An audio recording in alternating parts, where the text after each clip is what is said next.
Hola amigos, muy buena tarde, tengan todos ustedes un enorme placer saludarlos a nombre de la titular de este espacio, nuestra directora general, la licenciada Celeste Sáenz de Miera, en este su programa Voces del Periodista, que en este momento nos enlazamos a todas las redes de repetidoras de ABC, Organización Editorial Mexicana en el país y por supuesto en el Caribe mexicano, Radio Turquesa en la repetición posterior que se lleva a cabo en la Radio Nueva República, La Pantera y en fin, todos los aplicaciones que hoy son factibles tener para que esta comunicación pueda llevarse a cabo sin ningún impedimento con este magnífico equipo que conforma Voces de Periodistas, siempre coordinado por nuestra titular, la licenciada Celeste Sáenz de Miera, quien les envía un saludo muy afectuoso a nombre de ella.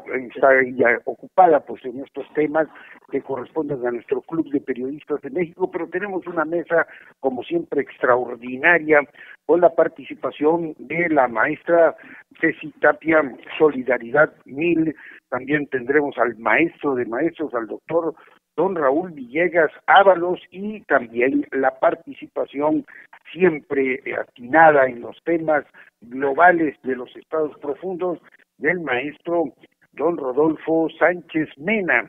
Les enviamos a todos ustedes un abrazo reiterado de la titular de este espacio y de todos los que formamos parte del Club de Periodistas de México y por supuesto damos inicio a esta mesa de análisis con los temas de lo que está pasando en estos momentos en las redes sociales, ese sentir, ese termómetro de lo que es hoy una realidad de comunicación que tiene muchas aristas y que qué bien que tenemos un especialista en este sentido, no solo amplia conocedora y defensora de los derechos humanos, sino también en el análisis de la información puntual y certera. Maestra Ceci Tapia, Solidaridad 1000, muy buena tarde. Le escuchamos. ¿Cómo están las redes? Muy buenas tardes, querido maestro, a todos los radioescuchas, maestro Rodolfo Sánchez Mena, al doctor Raúl Villegas. Carlos, muy buenas tardes. Pues resulta que la mañanera siempre da las notas, aunque no le guste a mucha gente o si les guste YouTube, todo ha cambiado a raíz de este tipo de comunicación y resulta que el día de hoy estuvo Santiago Nieca, que es una de las estrellas de la 4T, personaje de la Unidad de Investigación Financiera y que tantos golpes ha dado a la delincuencia organizada, a los políticos corruptos y etcétera, etcétera. Entonces hoy se acompañó al presidente López Obrador para presentar la red de empresas y personas físicas y morales que están implicadas en estas adquisiciones del malware, como fue Pegasus en la época de Peña Nieto, y habló de uno anterior, en la época de Calderón, en la que se espiaba a opositores, periodistas, incluso menores, los apodos que tenía el presidente. También estuvo este detalle de cierre de San Miguelito en una sección que se llama ¿Quién es quién? Y que es un tema muy interesante, quién es quién en las mentiras, ¿no? Pero también esto es muy importante porque a muchos periodistas no les ha gustado nada. Por supuesto, también hay que ver quién es la fuente, porque de ahí es donde partimos. Una nota se da a raíz de la fuente. También, claro, obviamente nosotros ya caminando sabemos que hay quien pues paga por por alguna nota y también quien recibe el dinero por hacerla, ¿no? También eso ha sucedido. Pero hoy le tocó al periodista Julio Astillero el que le aclararan de un delicado caso de la sierra de San Miguelito, en San Luis Potosí. Por lo tanto, de eso se trata, Julio Astillero está hablando, pero es importante que pues todos los comunicadores tengamos como mucho cuidado con las fuentes, porque digo, no todo es de mala fe, eso también es algo que hay que reconocer. En fin, hay que estar como muy atentos al tema, porque estamos hablando que, por ejemplo, de este equipo Pegasus fueron más de 32,000 millones de pesos, o sea, unas cantidades verdaderamente insultantes a raíz que México es un país muy, muy empobrecido. Entonces, hablar de miles de millones de pesos en cosas que no valen la pena, pues bueno, yo creo que sí es muy complicado que nosotros podamos entender que se gaste en un malware así tan delicadamente. Y bueno, pues yo creo que nosotros también deberíamos decir quién es quién en la función pública o quién es quién en el gobierno, porque resulta que la Comisión Nacional de Derechos Humanos pues sigue sin dar pie, y lo voy a platicar a nivel de directivos, no estamos hablando de la Secretaria General o de la Comisionada Nacional de Derechos Humanos, no, los directores.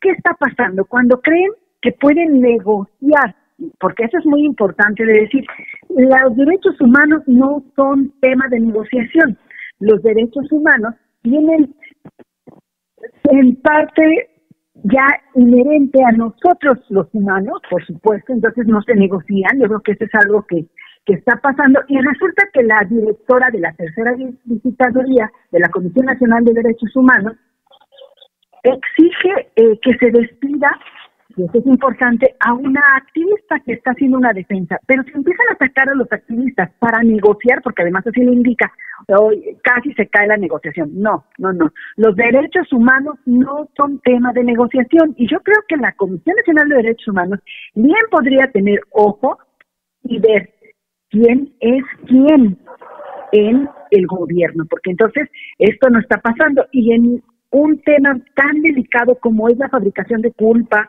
la tortura, es muy complicado que la tercera visitadora general de la Comisión Nacional de Derechos Humanos, Hilda Telles Lino, solicite que se despida a una activista que defiende la fabricación de culpa, y que dice, esto casi se nos cae la negociación. No, los derechos humanos no se negocian. Ojalá que pongan atención a sus palabras y a los hechos, porque la Comisión Nacional de Derechos Humanos es y quiso ser el ángel de todas las instituciones que van a poner y salvaguardar los derechos humanos de nosotros los mexicanos, en este caso aquí en nuestro país. Y pues hay que estar muy atentos. La Comisión Ejecutiva de Atención a Víctimas sigue sin tener cabeza, y eso hace que cada quien haga lo que quiera, como dice el dicho, que cuando el gato sale, los ratones juegan. Entonces los abogados, los psicólogos, no quieren dar la atención, la dan de 30 a 40 minutos, son groseros, agresivos. Entonces yo creo que aquí parte de la corrupción que tenemos que erradicar es, si no te gusta el trabajo, si no eres una persona que tenga el conocimiento para hacer una labor, no la hagas, busca otra cosa en la que sí seas bueno, y entonces así nosotros pues vamos a evitar toda la corrupción. Y bueno, no hay fecha que no llegue. Mañana 22 de julio de 2020 se termina el plazo para que los patrones que tienen outsourcing, que no es especializado, pues empiecen a trabajar. Y entonces resulta que se tiene que haber dado de alta en la Secretaría de Trabajo y Previsión Social, y avisarles que no eres especializado o que sí lo eres, y por lo tanto empezarles a dar los sueldos y salarios que les corresponden. Y yo sé que esto para muchos pueden decir, oye, es que pobres patrones. No, sucede que la negociación es muy importante, porque cuando bajan los costos de los sueldos, sacrificando el historial laboral, económico, el Infonavit, la salud de los trabajadores, entonces eso no es negocio. Y lo que sucedió es que empresas muy grandes lograron comerse a las empresas chiquitas, y ese puede ser uno de los problemas. Sin embargo, este tema de la outsourcing es muy importante. Ojalá que los patrones se den cuenta que no ha habido prórroga, aunque por ahí un personaje muy importante de Morena ha solicitado o estuvo solicitando que se hiciera una prórroga. Entonces ahí es cuando dice, ¿estás con la 4T? ¿No estás con la 4T? ¿Quién está atrás de esta petición? Y yo creo que sí es muy importante que nosotros podamos considerar que mañana 22 de julio 2021 se está terminando este plazo. Por favor, a todos los patrones, si tienen duda, si no saben qué hacer, es tiempo de cambiar a los trabajadores, de despedir a las empresas que le han robado a todos los mexicanos, a muchos mexicanos, sus derechos laborales.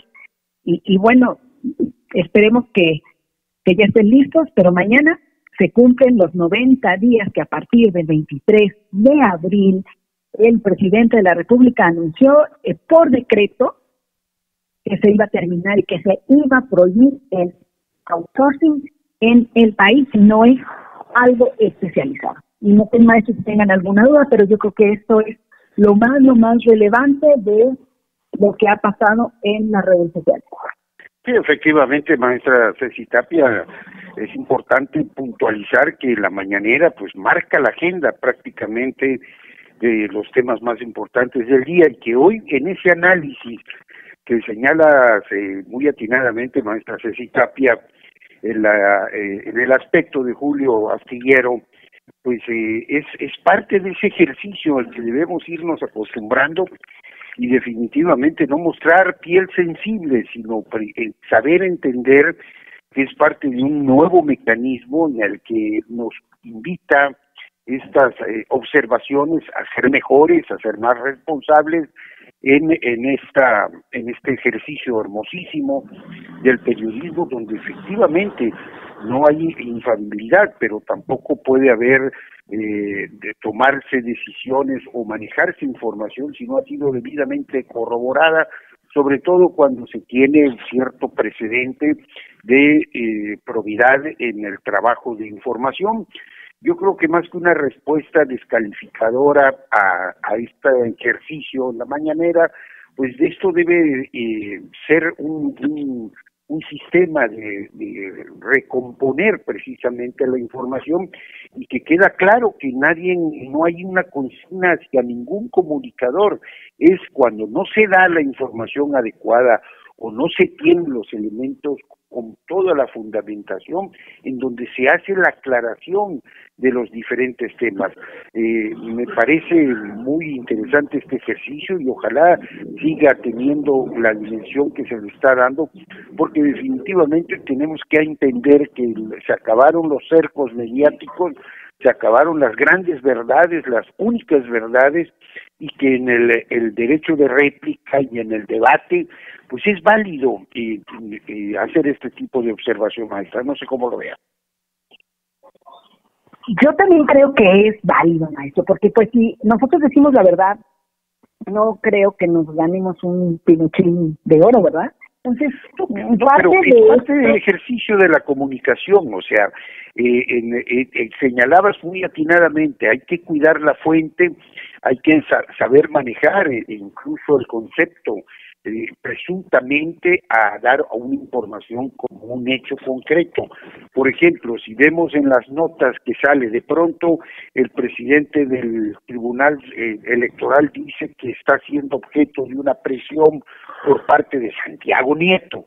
Bueno, el que acusa tiene la carga de la prueba, tiene que aportar, no simplemente dar un tema que pueda crear polémica, discusión, etcétera, etcétera, sino que llegar a un punto en el cual cada parte exponga sus puntos de vista. Si hay una investigación, porque es parte del trabajo del maestro Santiago Nieto, bueno, pues él está haciendo su labor, que el presidente del Tribunal Electoral haga la suya, pero que no se mezcle una cosa con la otra para crear no una comunicación certera, sino una politiquería.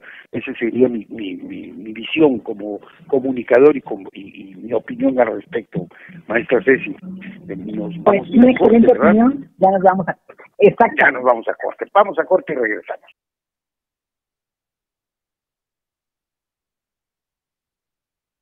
Bien, amigos, estamos de vuelta en su programa Voces del Periodista de la licenciada Celeste Sáenz de Miera. Una vez más, un saludo muy afectuoso a todos nuestros amigos que están en las redes siguiendo el programa a través de la radio y que están en la actividad, en el intercambio de opinión, y donde por supuesto la maestra Ceci Tapia, pues seguramente allá en su seguimiento a las redes, experta en esa materia, pues estará dando registro a cada uno de los puntos de vista que se están exponiendo en este sentido. Y bueno, hoy contamos con una mesa extraordinaria, como lo habíamos comentado al principio, la maestra Ceci Tapia, el doctor Raúl Villegas Ábalos, el maestro don Rodolfo Sánchez Mena, su servidor Enrique Pastor Cruz Carranza, conduciendo a nombre de la licenciada Celeste Sáenz de Miera, un honor que me brindan todos mis compañeros de este privilegio desde la ciudad de Campeche,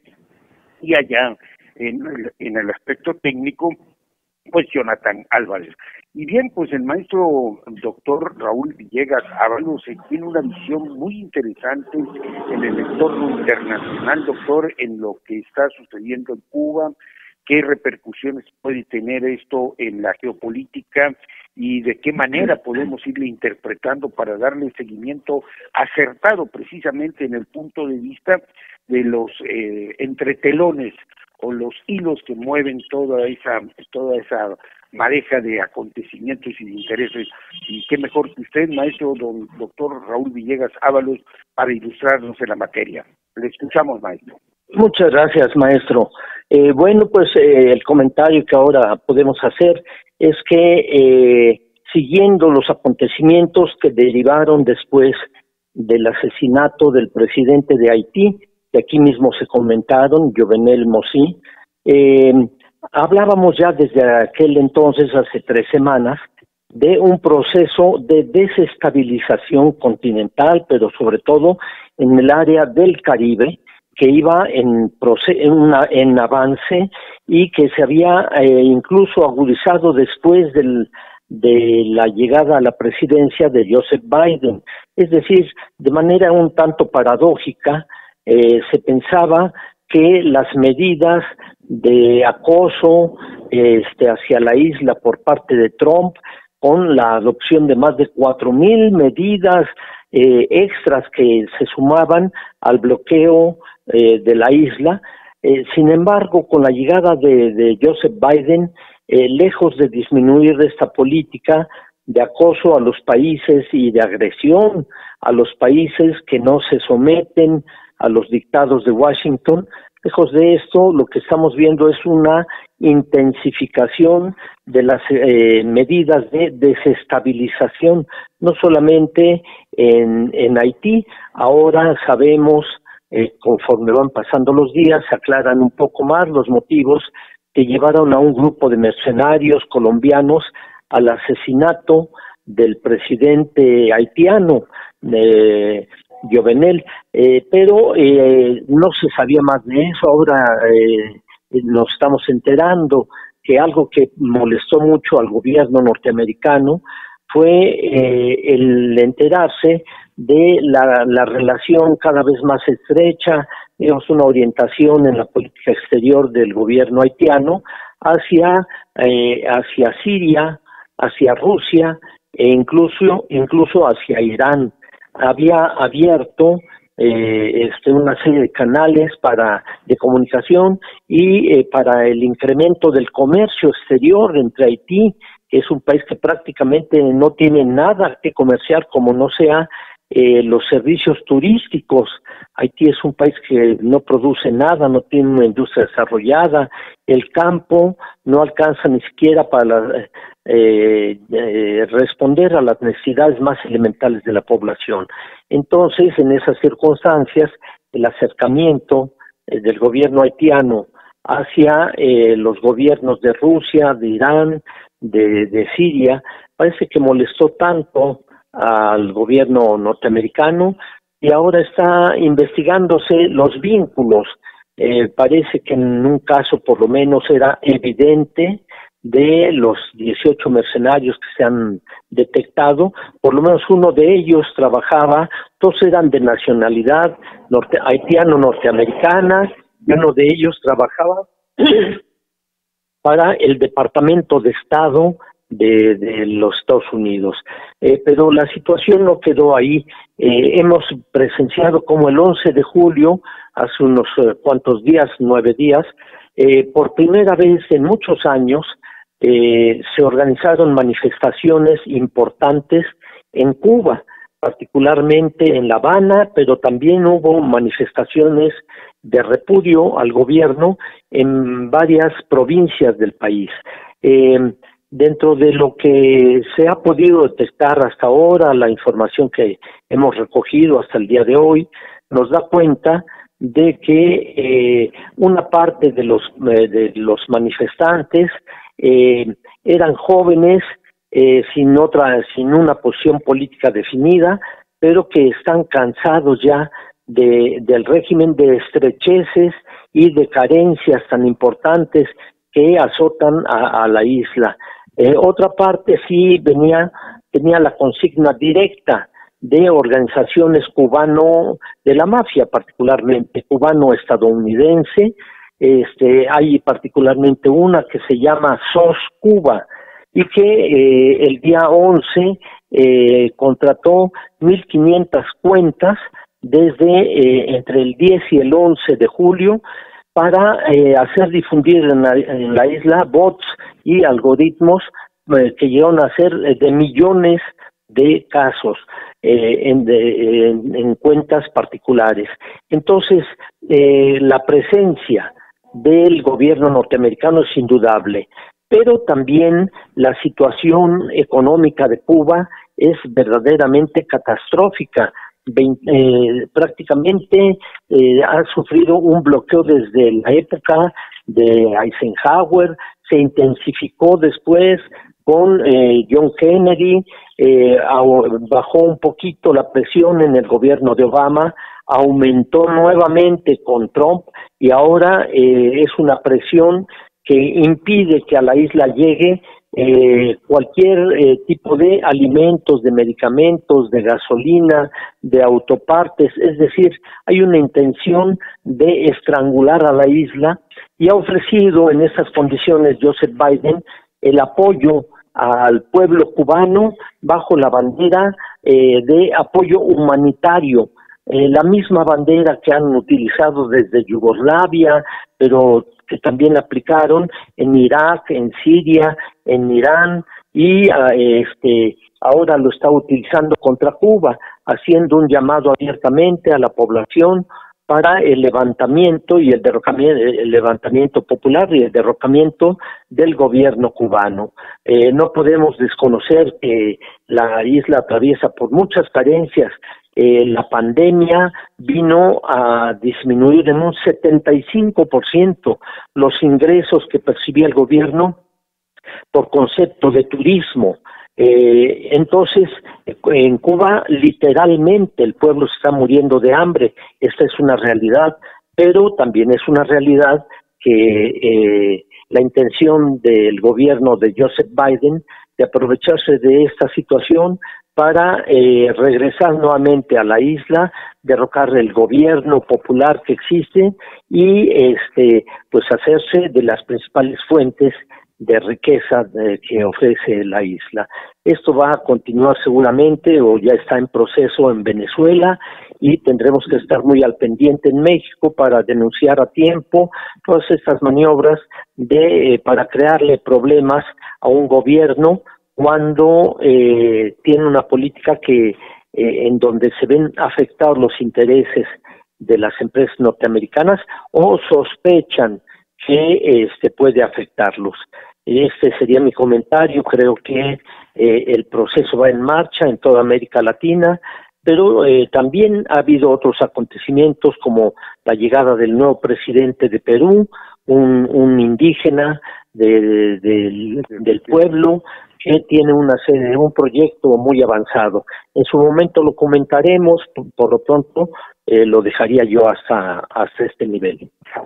Doctor, es muy atinado ese análisis que hace usted y la pregunta no es ingenua, pero es necesaria en el sentido de que estos órganos humanitarios, la Organización de las Naciones Unidas, la Organización de Estados Americanos, ¿cuál ha sido su respuesta? Siempre tan atentos a cualquier tipo de cuestionamiento a gobiernos democráticamente electos, por la ciudadanía, porque estamos viviendo una ola de democracia y de participación y de empoderamiento de la sociedad. Y efectivamente, no solo el tema de Cuba, sino lo que señala usted atinadamente, la elección democrática que se defendió a fuego y lodo en el asunto de Perú, maestro. Así es. Bueno, muy rápidamente, en el caso de la OEA, el presidente Almagro hizo un llamado, bueno, si los levantamientos, las protestas fueron el día 11, al día siguiente, el 12 y los días subsecuentes, el presidente de la OEA, siguiendo instrucciones del gobierno de Washington, hizo una condena al régimen cubano y un llamado de los países que integran la OEA, que están dispuestos a firmar este pronunciamiento, para que el gobierno abandonara la represión, estableciera un diálogo con el pueblo y se abocara a resolver estos problemas de la crisis en Cuba. Por supuesto que esto no tuvo resonancia en el continente porque ya en muchas ocasiones se ha visto la actitud dolosa de este señor Almagro hacia los movimientos populares y los gobiernos populares, pero es posible es previsible que esa actitud de hostigamiento político vea reforzar las medidas de amago económico, de bloqueo criminal y de organización de grupos opositores dentro de la isla en una experiencia que puede reproducir lo que hemos estado viendo en Venezuela, donde diversos grupos pagados por el gobierno norteamericano y sus diversas oficinas han estado promoviendo la rebelión popular, el llamado a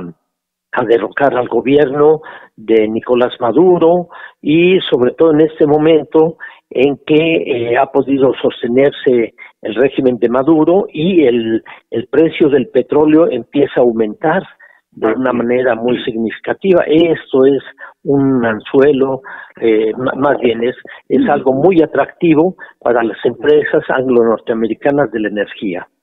Así es, mi querido doctor, pues vámonos a corte después de este análisis tan interesante y regresamos. ¿Cómo no?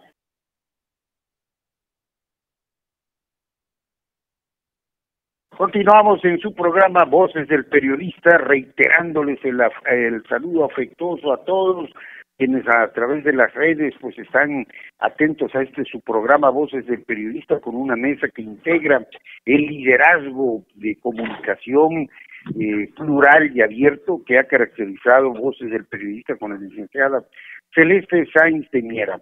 Y hoy quiero decirles a ustedes, amigos que nos están escuchando en Voces del Periodista, pues agarren su pluma y su papelito o el celular, como puede usted, ya note ahí el teléfono en el 55 12 86 61 y en el 55 12 86 69 se va usted a comunicar, porque resulta que hay el Gran Circo Artay de Bardum, tiene 10 pases dobles para que usted se comunique, lo solicite allá al Club de Periodistas de México, en este circo que se encuentra actualmente el Tlalpan 855 en el metro Villa de Cortés, cuyas funciones son de lunes a sábado de 6:30 pasado meridiano a 8:30 de la noche, y los domingos de las 12 del día hay funciones 12 del día, 4 de la tarde, 6 y 8:30 de la noche. Así que, pues, amigos y amigas, 10 pases dobles del Gran Circo Artay de Bardum. Repetimos los teléfonos, son el 55 12 86 61 y el 55 12 86 69. Bien, pues seguimos en este tema tan interesante que se ha estado desarrollando a partir del inicio de esta mesa de debate con la maestra Ceci Tapia, Solidaridad 1000, con el doctor Raúl Villegas Ábalos, y bueno, tenemos para completar este diálogo y este análisis profundo al maestro don Rodolfo Sánchez Mena. Maestro, interesante lo que nos dice el maestro don Raúl Villegas Ábalos en este sentido de lo que está pasando en Cuba, pero todo lo que vemos, las presiones e incluso las tácticas distractivas que se manejan por parte de los intereses norteamericanos, del Estado profundo, del que usted es un gran experto. Le escuchamos, maestro. ¿Qué tal, don Enrique, compañeros? Muy buenas tardes. Bueno, pues se ha puesto interesante todo el manejo de información a partir de que, como en los tiempos, cada temporada en los Estados Unidos, pues desclasifican información, o sea, todo el archivo muerto que hay en las oficinas lo sacan y lo exponen, sí, a la opinión pública. Y así nos enteramos cada vez que desclasifica información privilegiada de reportes de la CIA, del Pentágono, nos enteramos de cosas que sucedieron hace un buen tiempo y que, bueno, pues nos explican o nos contradicen o nos complementan la información que ya tenemos. Así están haciendo ahora con todo este escándalo de Pegasus, dado a conocer por 2 estrellas, como dice Ceci Tapia, de Santiago Nieto, y también por parte de la Fiscalía, sí, que se espió que hubo un gran negocio por parte de empleados del gobierno que pagaron a sobreprecio, pero se omite una cuestión de fondo, estimados radioescuchas. ¿Cuál es la cuestión de fondo? Pues la cuestión de fondo es que somos países que están siendo espiados. ¿Y por quién lo espía? Pues primeramente tenemos que ver que la empresa Pegasus es una empresa de carácter, es una empresa del Estado israelí, y no es la primera vez que está espiando en la región, no lo justificamos.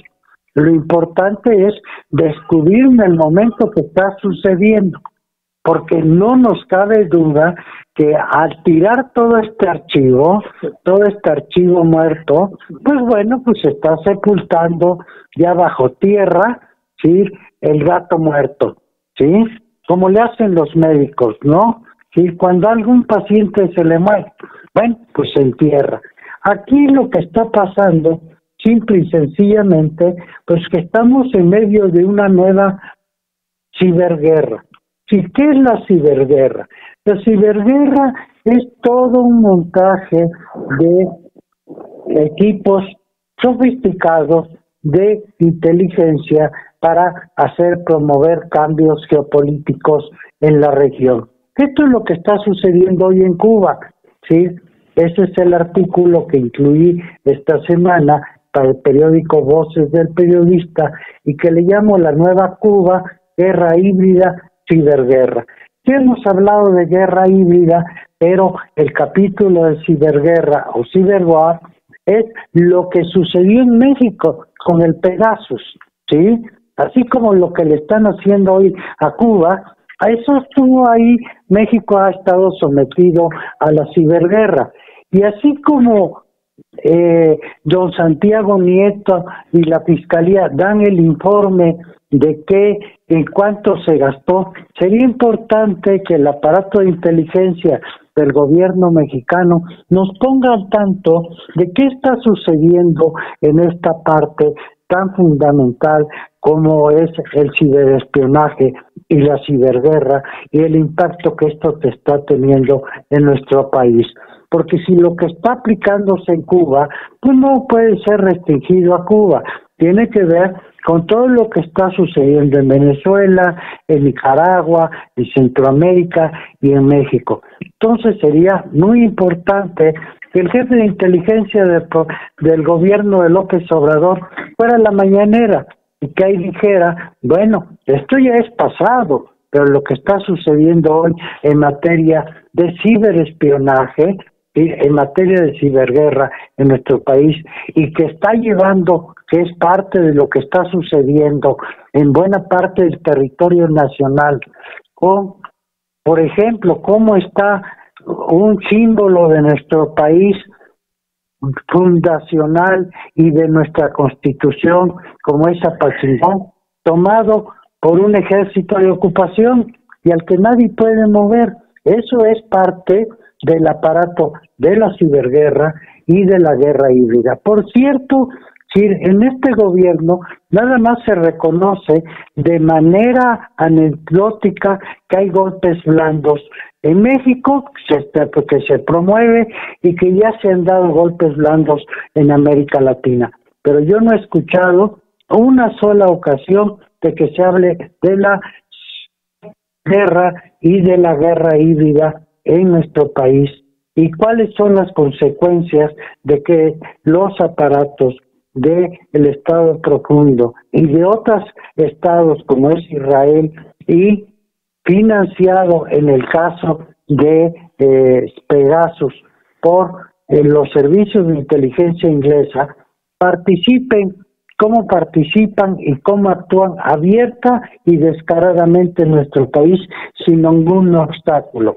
Y la propuesta que se hace, bueno, pues la propuesta que se hace desde el gobierno, pues es sencillamente dejarlos actuar, porque no se quiere agravar o ahondar el conflicto. Y el problema está que el conflicto crece y los problemas sí nos amontonan.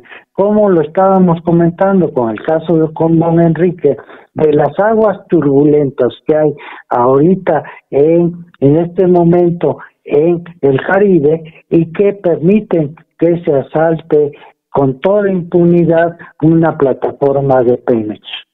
¿No es así, don Enrique? Así es, maestro, sobre todo con la supuesta existencia de un sistema de protección controlado desde Marina Nacional, de las oficinas centrales, y que esto se ha repetido sistemáticamente. Incluso Ana Lilia Pérez hizo un reportaje muy importante en este sentido, de la manera en que se desmantelan las plataformas, pero se ha creado un círculo increíble, ¿no?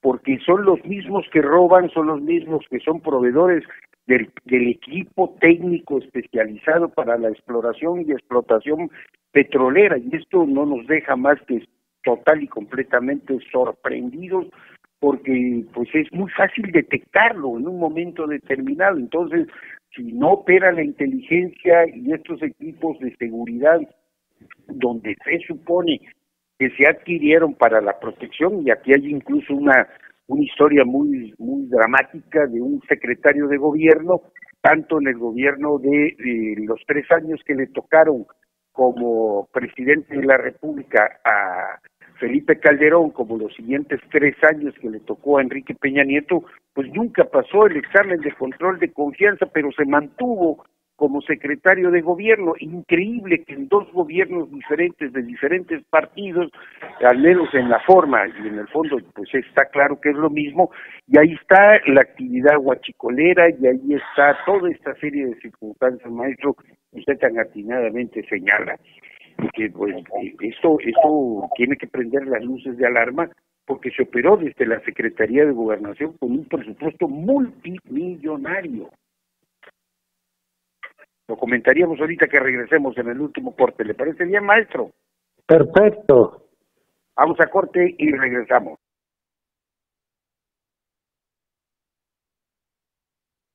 Así es, amigos, continuamos ya en el último bloque de su programa Voces del Periodista, de nuestra titular, la licenciada Celeste Sáenz de Mier, y les recordamos, a su momento señalaba el maestro don Rodolfo Sánchez Mena la publicación de su artículo en Voces del Periodista Diario. Les invitamos a consultarlo, www.vocesdelperiodista.com.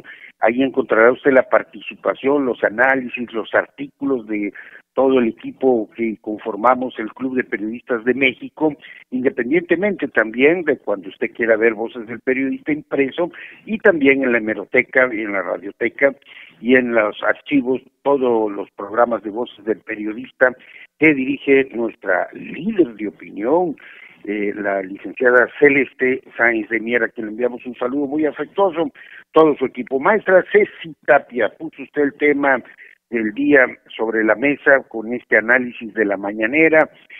¿Cuál sería su punto de vista al respecto, maestra? Yo creo que es muy, muy importante, querido maestro, todo lo que está pasando internacional y nacionalmente. Se habla de un bombardeo, como ya lo comentaron los maestros, me refiero en redes sociales, estas guerras híbridas, estos golpes blandos en los que no solamente en Cuba, ya vemos que un país que ha sido atacado, bloqueado durante muchísimos años por otro país que se siente con la policía del mundo y que finalmente también sus propios integrantes, es decir, como dicen el dicho, son candil de la calle y oscuridad de su casa, porque ellos también tienen a la gente bloqueada. Recordemos lo que pasó ahora con estas elecciones, en donde gente de Facebook fue detenida, cancelada sus cuentas, etcétera, etcétera. Entonces, ahí también estamos hablando de un fallo grande de la libertad de expresión, lo mismo que está pasando con Julian Assange, que el presidente se ha manifestado. Yo creo que son temas internacionales que tienen que ver con estos golpes blandos. Como sabemos que Julian Assange está detenido por haber denunciado, y eso es muy importante, el espionaje de Estados Unidos a personajes muy interesantes. Entonces, ahí hay que estar como muy atentos y recordar, hay muchas cosas que yo creo que sí sería importante que veamos también en México. Algo está pasando, el PAN está a punto de perder el registro, por ahí están queriendo buscar cosas como para afiliar. Entonces, yo creo que México está aquí como muy, muy, muy interesante lo que está pasando en Chiapas, lo que está pasando en muchos estados de la República, pero sobre todo, ¿qué va a pasar con el PAN? La multa de 55,000 millones de pesos, maestro, yo creo que son temas que van a ir muy, muy candentes a el electo gobernador de Nuevo León, que de verdad es una burla, pero bueno, respeto a nuestros hermanos de Monterrey, de Nuevo León, que eligieron, porque además las redes sociales han impactado y su esposa, que es una gran influencer, pues bueno, le dio el gane. Entonces hay muchos temas, maestros. Yo con esto me despido, pero ojalá que tengamos otro espacio para poder platicar de todo esto. Por supuesto, licenciada, nuestra querida Ceci Tapia, contadora pública, defensora de los derechos humanos, solidaridad mil. Maestro doctor Raúl Villegas Ábalos, su punto de vista para irnos ya preparando a la salida. Yo creo que sí, es muy importante estar al pendiente de todo lo que está sucediendo en América Latina, porque de alguna manera es el espejo de lo que puede estar sucediendo en México en un futuro no muy lejano. Y sobre todo, maestro, que en esta no hay que perder el tino, no olvidemos que el petróleo sigue siendo parte fundamental de toda la geopolítica y que obviamente en este repunte que se ha ido presentando, la producción, la disputa en el hoyo de Dona de la zona que corresponde a Cuba, la reactivación de la recuperación petrolera, pues vuelve a poner al país, ahí hay una presión de senadores norteamericanos exigiéndole al presidente Biden que pues presione al gobierno mexicano para una reapertura, como si la reforma energética no hubiera sido un acto verdaderamente retrógrada en contra del patrimonio de la nación y de su seguridad nacional, y eso sí es seguridad nacional, la autosuficiencia energética, maestro. Así es, maestro, totalmente de acuerdo con usted. Vamos a ver cómo responde el gobierno mexicano ante estas presiones que parecen incipientes, pero que han estado presentes desde la época de Cárdenas hasta este momento. Así es, desde el momento que se da esa gran nacionalización y sobre todo también de Europa, ¿no? No olvidemos que las grandes petroleras europeas, las famosas siete hermanas, pues hicieron una campaña demoledora que narra en los cuadernos americanos en forma sistemática y muy puntual el maestro Silva Herzog. Entonces, así es. Hay que informarnos, por eso es importante estos debates y que vayamos entendiendo qué es lo que viene acompañando cada una de las acciones de nuestro entorno. Lo que pasa fuera de México tiene que afectarnos a nosotros, por supuesto, maestro. Así es, totalmente de acuerdo con usted. Maestro don Rodolfo Sánchez Mena. Maestro, le escuchamos. A ver, ya se nos fue del maestro don Rodolfo. Aquí estoy. Sí, lo que estoy tratando de redondear, vamos a redondear la situación que se presenta en Chiapas con un grupo pues muy extenso de autodefensas que también hay en Michoacán y en otras partes del país. Pequeños grupos, pero el de Chenaló llama la atención. ¿Y por qué llama la atención? Porque es un área que está vinculada, sí, a poderosas familias que han dominado durante buena parte de la historia del país. Y esto comentaba a propósito del nombramiento de Leopoldo Gómez en Univisión. ¿Quién es Leopoldo Gómez? Bueno, pues es el nieto de un gobernador muy poderoso de Chiapas, del que siguió su hijo también como gobernador de Chiapas. Sí, el nombramiento de don Leopoldo, como lo hago presente aquí en un artículo, también en Voces del Periodista, tiene que ver, sí, con la región, con los migrantes y con la situación de violencia que se está moviendo en toda la región. Yo les recomiendo que le echemos un ojo a esto y que lo platiquemos en el próximo programa de cómo la salida del gabinete de doña Josefa González Blanco Ortiz Mena tiene un impacto hoy y que es de pensarse para el gobierno de López Obrador, porque la situación se está moviendo en el sur de México con la nueva posición de los Estados Unidos en Centroamérica, y para eso se llevan como director de noticieros a don Leopoldo Gómez, que fue expulsado de Televisa por otras circunstancias. Pero esto sí tiene que ver con lo que está pasando en el sur, tiene que ver porque don Salomón González Blanco se casó con una hija del líder de las camisas rojas de Tabasco, base del actual gobierno de López Obrador.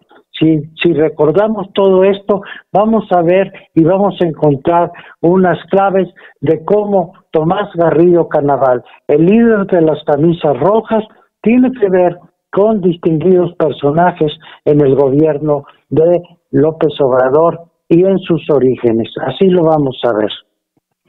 Sí, esta es una vieja lucha social que obviamente alcanza relevancia con este triunfo democrático después de 18 años de una campaña constante, permanente, congruente del presidente y una vinculación política muy nefasta para el país, el prianismo, a partir precisamente de las concertaciones y de esa etapa maravillosa que debió habernos dejado progreso, desarrollo, infraestructura, que fue el periodo de los excedentes petroleros con Calderón y con Fox, y parte también del gobierno de Enrique Peña Nieto, y que pues cuando vemos lo que se gastaba por espiar y por tener todos los mecanismos para la represión de quienes lo operaron y que hoy se intentan convertir en salvadores de la patria, pues son precisamente los que quieren que el gobierno fracase, que fracase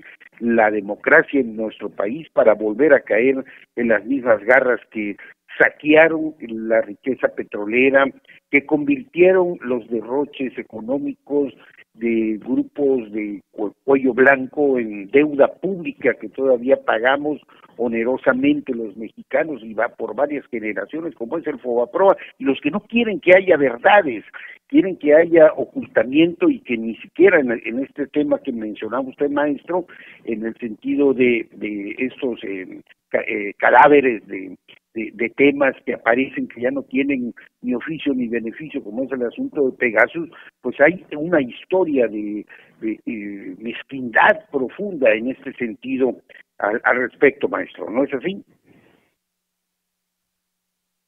Maestro don Rodolfo, no lo escuchamos. Doctor Raúl Villegas. Sí, totalmente de acuerdo. A ver, no sé si el maestro... A ver, sí, adelante, maestro.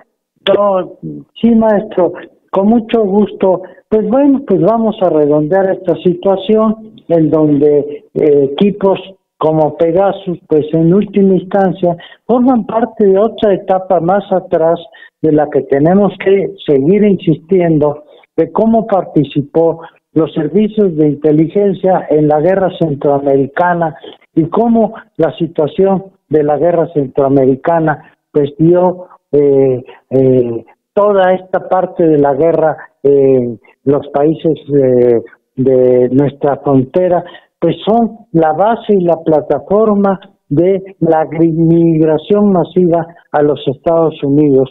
Y bueno, si no tomamos en cuenta el papel que jugaron estos servicios de inteligencia y también un software instalado por los mismos servicios de inteligencia israelí, bueno, pues no entendemos por qué hay esa migración desesperada de los estados centroamericanos y por qué está siendo afectada nuestra frontera, sumándolo a lo que comento de que la pérdida de la alianza con un grupo de poder en el sur del país está metiendo en problemas al gobierno de López Obrador.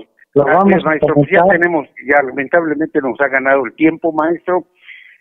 Creo que queda el tema caliente, como dicen los conocedores en la materia, y solo nos queda retomar la recomendación que hace constantemente la licenciada Celeste a todos nosotros. Estamos en pandemia, hay que cuidarnos, sigamos los protocolos, mantengamos la sana distancia, evitemos aglomeraciones y cuidémonos porque de por medio y por parte de nuestra parte está la corresponsabilidad para que evitemos que esta pandemia siga causando el daño que nos causa. Mi querido maestro, don Raúl Villegas, maestro doctor Raúl Villegas Ábalos, un saludo afectuoso. Muchas gracias, maestro Sánchez Mena, nuestro afecto y respeto.